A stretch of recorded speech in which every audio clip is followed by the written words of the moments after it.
কার্যক্রম নিষিদ্ধ আওয়ামী লীগের ডাকা লকডাউন কর্মসূচির প্রতিবাদে বিভিন্ন জেলায় বিক্ষোভ মিছিল ও অবস্থান কর্মসূচি পালন করা হয়।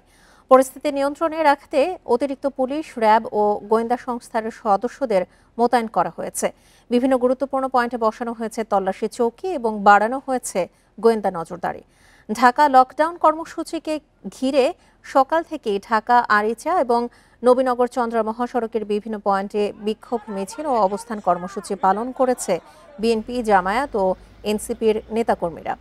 মহাসড়কে গণপরিবহনের সংখ্যা স্বাভাবিকের তুলনায় কম থাকায় ভোগান্তিতে পড়েছেন সাধারণ যাত্রীরা। এছাড়া বুধবার গভীর রাতে সাভার ও আশুলিয়ার বিভিন্ন এলাকায় অভিযান চালিয়ে অন্তত 11 জনকে আটক করেছে থানা পুলিশ। গাজীপুরে সকাল থেকে নগরের কোনাবাড়ি, চান্দনা চৌরাস্তা, ভোগড়া বাইপাস, টঙ্গী সহ বিভিন্ন এলাকায় বাড়তি পুলিশ সদস্য অবস্থান করতে দেখা গেছে। চেকপোস্ট বসিয়ে সন্দেহজনক যানবাহন ও যাত্রীদের তল্লাশি জোরদার করা হয়েছে। আওয়ামী লীগের লকডাউন রুখতে পটুয়াখালীতে মোটরসাইকেল শোডাউন করেছে জামায়াতের নেতাকর্মীরা।